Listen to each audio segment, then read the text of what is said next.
আসসালামু আলাইকুম ভিউয়ার্স। আজকে আপনাদেরকে খুব সুন্দর একটা সবুজের রাজ্যে নিয়ে এলাম।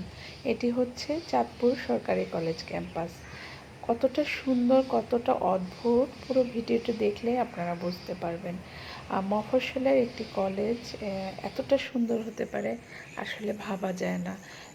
আর বিশাল বড় একটা সবুজ মাঠ, মাঠে দূর্বা ঘাস, চারিদিকে সবুজ আর পাখির ডাক কিচিরমিচির।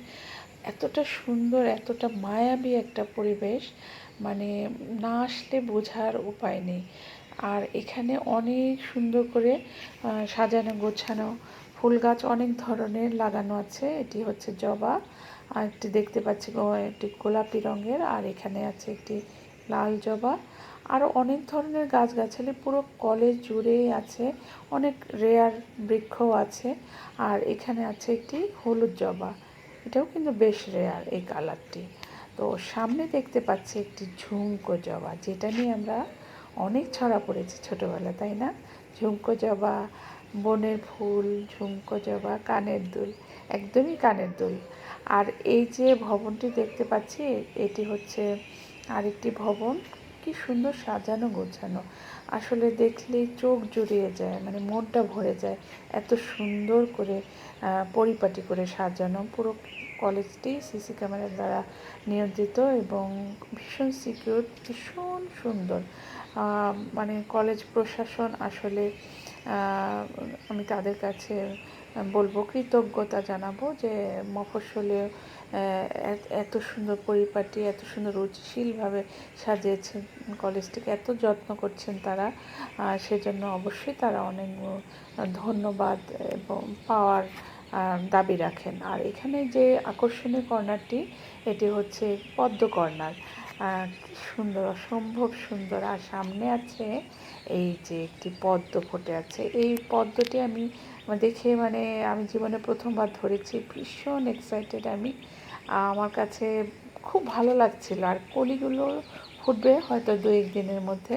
তো এই পদ্মর কাছে কিন্তু আমি বারবার আসছিলাম, কারণ পদ্ম ফুল এবং এই যে ফুটন্ত কলিগুলো, এগুলো মানে ছুঁয়ে দেখতে আমার খুব ভালো লাগছিল। যেগুলো আমি আগে ছবিতে দেখেছি, সেটা বাস্তবে ছুঁয়ে দেখতে আসলে ভীষণ ভালো লাগছিল।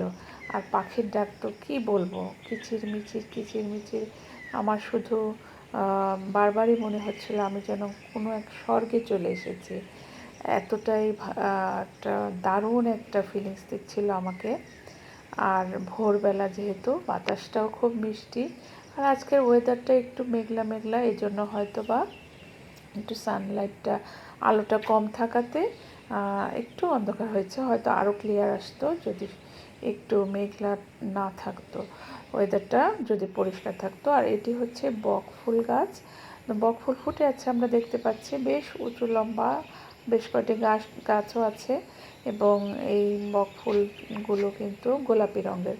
বকফুল সাধারণত লালও হয়, গোলাপি হয়, এটি হচ্ছে গোলাপি রঙের। আর এই কাছাকাছি একটি ফুল আমি পেয়ে গেলাম, তাই আপনাদেরকে দেখাতে পারছি।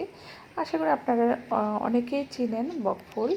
তো কলেজ ক্যাম্পাসে একটা সুন্দর রূপ দিয়েছে এটা। আর এই ফুলটির কাছে আমি আবারও এলাম, পদ্মর কাছে। এবং পদ্মর ঠিক অপোজিটে যে বিল্ডিংটি আপনারা দেখতে পাচ্ছেন, সেই ভবনটি হচ্ছে মেইন বিল্ডিং। এটি একদম কলেজ গেটের সাথেই এটা অবস্থিত। আর মাঝখানে সবুজ মাঠ। আর এই যে আমরা দেখতে পাচ্ছি পদ্ম পাতায় পানি, এটা নিয়েও আমরা অনেক গান শুনেছি, তাই না? আর এখানে আছে একটি ছোট্ট পুকুর, আর পুকুরটিতে দেখেন কি সুন্দর শাপলা ফুটে আছে, লাল শাপলা। আর যারও ফুল ফুটে গিয়েছে, এখন বীজ হচ্ছে। আর এই শাপলাগুলো কিন্তু গেটে যখন ঢুকবে সবাই, তাদেরকে ওয়েলকাম করে একটা সুন্দর হাসি দিয়ে। কত সুন্দর লাগছে দেখতে। এবং সকালবেলার ঝিরিঝিরি বাতাস, পাখির ডাক, তারপরে চারিদিকে সবুজ, কিচিরমিচির শব্দ, কোলাহলমুক্ত একটা পরিবেশ। কী যে অদ্ভুত, কী যে মায়াময়, কী যে ভালো লাগছিল, আসলে না আসলে বোঝা যাবে না। তো এই যে আপনারা দেখতে পাচ্ছেন কারণ চাঁদপুর কলেজ ক্যাম্পাসটি, তো এই কলেজের যে এত সুন্দর পরিষ্কার পরিচ্ছন্নতা বা এভাবে সাজানো গোছানোর পিছনে মাননীয় অধ্যক্ষ স্যারের বিশাল অবদান রয়েছে কলেজের সব শিক্ষকদের, কলেজের সব এমপ্লয়ীদের। তো আশা করি আপনাদের কাছে ভিডিওটি ভালো লেগেছে। সবাই ভালো থাকুন। আল্লাহ হাফেজ।